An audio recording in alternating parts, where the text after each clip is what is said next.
UPSC combined Jio scientist পরীক্ষায় সর্বভারতীয় তালিকায় 10ম স্থানে রয়েছেন ময়নাগুড়ি সুব্রত মণ্ডল।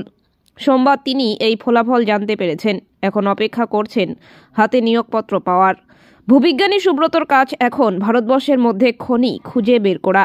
বুধবার ময়নাগুড়ি থানার আইসি সুবল ঘোষ সুব্রত মণ্ডলকে সম্বর্ধনা প্রদান করেন। ময়নাগুড়ি শহর লাগোয়া উত্তর মাধবডাঙ্গার বাসিন্দা সুব্রত। সেখানে ময়নাগুড়ি জলপাইগুড়ি রাজ্য সড়কের পাশে ছোট্ট একটি কাঠের আসবাবপত্র তৈরির দোকান রয়েছে সুব্রতর বাবা ধীরেন্দ্র মণ্ডলের। মা মালতী মণ্ডল গৃহবধূ। ছোট ভাই শুভ সদ্য এমএসসি পাশ করেছেন। নিদারুণ অর্থকষ্টের মধ্য দিয়ে বড় হয়েছেন দুই ভাই, কিন্তু নিষ্ঠা, জেদ এবং একাগ্রতা পথ চলার সঙ্গী হওয়ায় এই সাফল্য লাভ। সুব্রত ইউপিএসসি পরীক্ষা দিয়েছেন পরপর 4 বার। এবার সাফল্য মিলেছে। সর্বভারতীয় তালিকায় এবার 10ম স্থানে রয়েছে সুব্রত। 2023 সালে ভাবা পারমাণবিক গবেষণাগারে বিজ্ঞানী হওয়ার জন্য লিখিত পরীক্ষা দেন। লিখিত পরীক্ষায় উত্তীর্ণ হলেও মৌখিক পরীক্ষায় পাশ করতে পারেননি। চলতি বছরের 11 ডিসেম্বর দিল্লি শাহজাহান রোডে অবস্থিত ইউপিএসসি ভবনে মৌখিক পরীক্ষা হয় সুব্রতর। সোমবার তার ফলাফল বের হয়। তুমি যে র্যাঙ্ক করেছো এটা কত নাম্বার র্যাঙ্ক? এটা ভারতে 10 র্যাঙ্ক। হ্যাঁ, কোন কোন পরীক্ষায়? এটা কম্বাইন্ড জিও সায়েন্টিস্ট এক্সাম, আর এটা কন্ডাক্ট করে ইউনিয়ন পাবলিক সার্ভিস কমিশন, তার মানে ইউপিএসসি। বললাম, এই সাফল্যের পিছনে কাদের অবদান রয়েছে তোমার?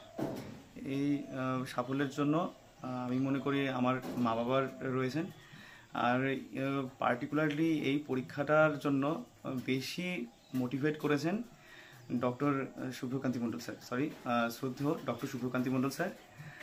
উনি একসময় এই পরীক্ষায় দিয়েছিলেন 2014 সালে। উনি ইন্টারভিউ অ্যাপিয়ার করেছিলেন, তো ওনার কাছ থেকেই আমি এই খবরটা জানতে পারি, এই পরীক্ষাটা সম্বন্ধে জানতে পারি আমি।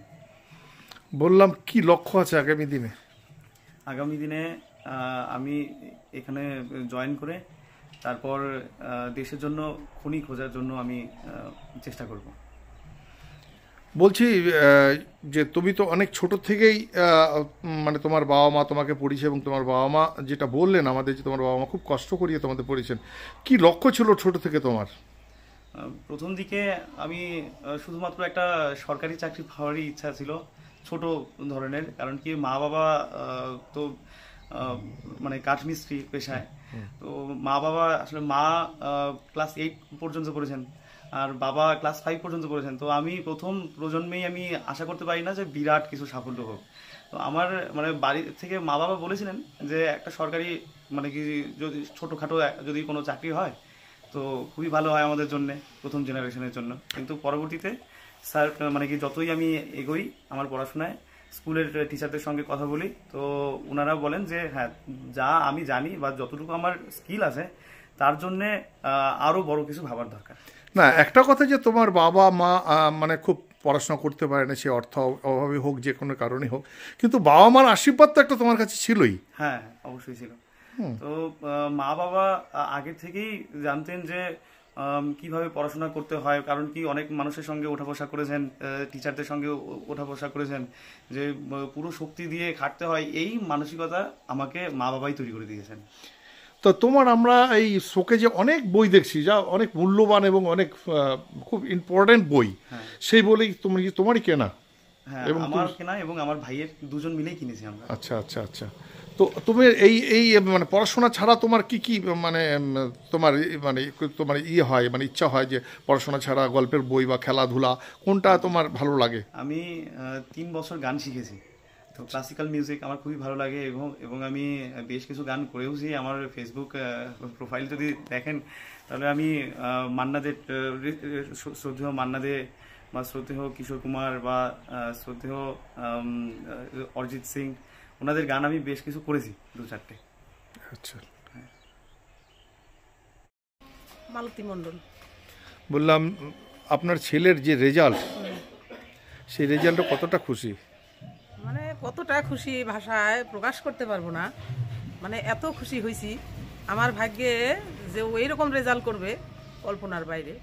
ও পরিশ্রম করছে, তার জন্যই এত দূর যাইতে পারছে। আর স্যার ম্যাডাম এরা সবাই ওর এই কৃতিত্বে আছে, তারাও সহযোগিতা করছে, তার জন্যই এত দূর যাইতে পারছে। খুশি চাই আমার ছেলে বড় একটা কিছু হোক, দেশের কিছু করুক, দেশের উন্নতি হোক, এটা আমি চাই।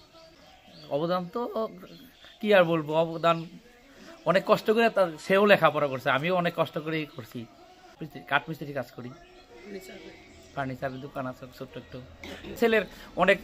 ছেলেরও অনেক চেষ্টা করছে, তার চেষ্টাতে আজকে এই জায়গায় যাইতে পারছে। আমাদের তো, আমি তো আর চেষ্টা করিনি, আমি চেষ্টা করছি যাতে সে ভালোভাবে চলতে পারে।